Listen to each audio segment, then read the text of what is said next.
आज जे जळगाव जामोद तालुक्यामध्ये अवैध धंदे चालू आहे, तसेच मध्य प्रदेशातून येणारा गुटखा व अवैध वाहतूक त्या भागातून होत आहे, या विषयावर आपण राष्ट्रीय अल्पसंख्याक पिछड़ा वर्ग संघटन नई दिल्लीच्या माध्यमातून आपण एक तक्रार अर्ज सादर केलेले आहे। या विषयावर आपला काय म्हणणं आहे? जय हिंद जय महाराष्ट्र। मी शेख सईद अल्पसंख्याक पिछड़ा वर्ग महाराष्ट्र प्रदेश अध्यक्ष तसंच समाजवादी जिल्हा संपर्क प्रमुख। मागील बरेच दिवसापासून आम्ही बुलढाणा जिल्ह्याचे अवैध धंद्याबद्दल आंदोलन केले, उपोषण केलेले आहे, तरी पण त्याचा आम्हाला काही फरक दिसून आला नाही। तेच प्रमाणे आम्हाला जे ठाणेदार नवीन आले त्याले सध्या पूर्ण तालुक्याची माहिती आहे किंवा नाही आहे हे मला माहित नाही। त्याच्यामुळे मी ठाणेदार साहेबाला काल एक निवेदन दिले की आम्ही जे दसऱ्याच्या दिवशी उपोषणाला बसलो होतो त्यात आम्हाला डीएसपी साहेब गौडी यांना जे पत्र दिलं होतं त्याच्यात त्यांना सरळ लिहिलं होतं की अवैध धंदे सध्या आम्ही तुमची तक्रारवर सर्व बंद करू आणि जे आमच्या नजरेच्या समोर दिसत आहे त्याच्यावर आम्ही कारवाई करू।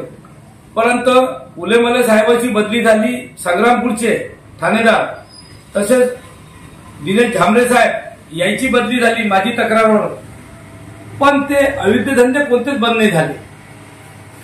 दारू सरासरी महापूर आलेला आहे दारूचा, प्रत्येक रोडवर धाबे व तशीच दारू वरली सर्व सुरू आहे। तसंच मध्य प्रदेशमध्ये जे वाहतूक होत आहे सर्वच प्रकारची, त्यात मागे इमाम लय मोठा गुटखा पकडला गेला होता। आमचे एमसेन न्यूजचे संपादक राजूवाळे त्याला काही कट मारला होता, असलगावमध्ये पकडून राजूवाळ्यानं दिला होता काहीतरी असं वाटते ते इमामचा ट्रक। तसेच मदत एक देशी कट्टा पकडला गेला। जे काही मध्य प्रदेशले येणारा जाणारा रोड आहे तडी जे निमकडी नाक्यावर पोलीस चौकी असते किंवा पोलीस लोकांची तडी एक 2-4 पोलिसांची ड्युटी असते, बॅरिकेड लावलेले असतात, तरी पण जर तिकडून इकडे वाहतूक होते आणि हे सर्व सुरू आहे तर याच्यात कुठे ना कुठे पोलीस प्रशासन जबाबदार आहे किंवा नाही आहे।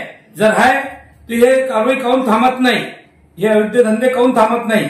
जर नाही आहे, जर त्याचा एवढा पोलीस प्रशासनाचा धाक लोकांवर कोणत्याच प्रकारचा राहिलेला नाहीये आणि पोलीस प्रशासनाचा धाक राहायला पाहिजे, याच्यासाठी आम्ही हे निवेदन दिली। आणि त्यात नवीन ठाणेदार साहेब आले तो मला अशी आशा माझी जागृत झाली की ठाणेदार साहेब जे त्याच्यासोबत मी चर्चा केला, मला महसूस झाला की बाबा हे कारवाई करू शकतात, म्हणून मी परत एक बेशरमासारखं निवेदन दिला की साहेब एवढी मोठी माझी निवेदन पाहून काहीतरी त्याच्यात पुढे कारवाई करतील अशी आशा ठेवतो। जय हिंद जय महाराष्ट्र। याच्यावर जर कारवाई न झालीच तर तुमचा पुढचा पाऊल काय? बस जे निवेदन मध्ये उपोषण आंदोलन त्याच्याशिवाय करू शकतात काय सांगा?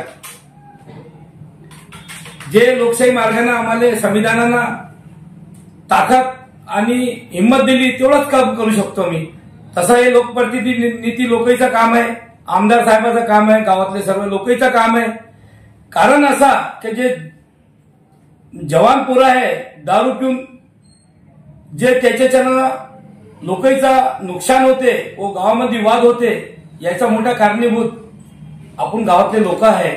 जे आपण हे एवढा मोठा अन्याय अत्याचार होते, एवढे मोठे अवैध धंदे होतात त्याच्यावर कोणी आवाज उचलत नाही, त्याच्यामुळे सर्व हे कामं सुरू आहे। जय हिंद जय महाराष्ट्र।